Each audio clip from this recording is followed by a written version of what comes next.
Kent fought back well on the penultimate day of their latest LV County Championship match at the Spitfire Ground St Lawrence in Canterbury, but only after they'd followed on, which means they still have much to do to save their game with Glamorgan.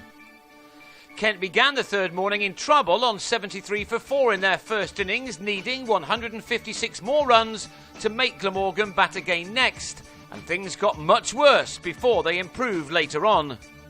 Only 7 more runs had been added before the Welshman picked up the big wicket of the informed Darren Stevens, who, having made only 10 this time, left a straight ball from Jim Allenby alone, right in front of his stumps. And that started a Kent collapse. Ben Harmison, the other overnight batsman, nicked Allenby behind after scoring 12. Geraint Jones was the latest to be fooled by one of Michael Hogan's big induckers to be bowled through the gate for a dozen. Mitch Claydon lobbed a simple catch to Michael Reid off Graham Wagg. Callum Haggart, inexplicably, was also out, having decided to play no shot. Reid the bowler this time. And after the last pair took the total from 110 for 9 to 135, Adam Riley edged Dean Koska behind.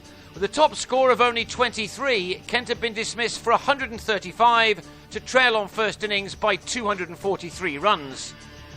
Needless to say, they were soon batting again, but this time their openers, Sam Northeast and Rob Key, showed a lot more fight. There was nothing in this pitch for them to fear, and they would have known that they'd just batted badly to be dismissed for such a small score first time out. Starting their second innings after lunch, they fared a lot better this time. Both Northeast and Key settled in with some early boundaries, and this time they were a little more careful in their shot selection. They'd raced to 50 for 1 in only 10 overs in the first innings before losing their last 9 wickets for just 85. So even though this pair had opened up with a stand of 75 in 20 overs, they knew that they had a lot more batting to do. They were then set back when they lost 2 wickets fairly close to each other. On 33, Northeast got a leading edge to a short ball from Reid to offer Koska a catch.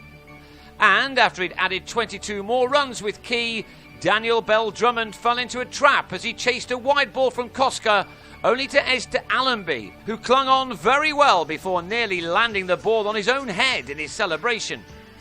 Kent were left on 97 for 2, still 146 runs adrift, but thankfully for them, Key was still there, and he went on to claim a half-century off his 112th delivery.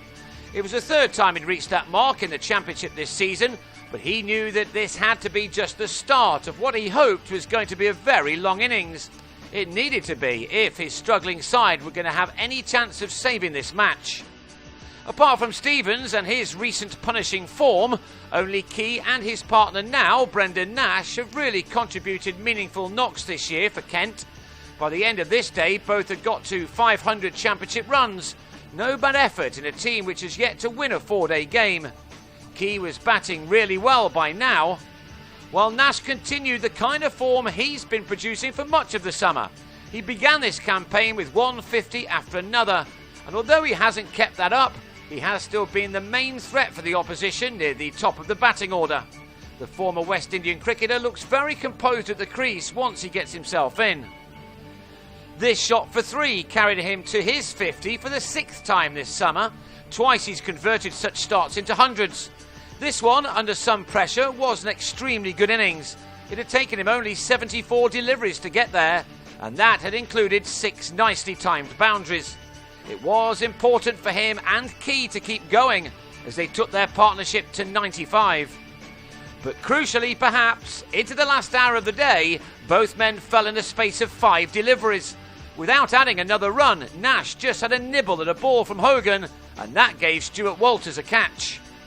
Then in the next over, Key padded up to Koska in front of his stumps to be given out LBW on 85. He left with his side still 51 runs behind on 192 for 4. Having seen one collapse in the morning, Glamorgan may now have fancied pushing themselves to the brink of victory before the close, but Harmison had other ideas. He launched Koska over the top for a 6.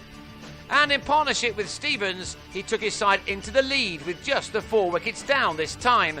Stevens again played some shots, striking 6 boundaries in his undefeated 35. Glamorgan will be well aware that they will now need him out early on the final day. He finished on 35 and Harmison on 23, and they've helped Kent to 254 for 4 with an important stand of 62 runs for the 5th wicket. That means that they go into the last 3 sessions with a lead of just 11, and they certainly won't have given up hope yet of turning this game around.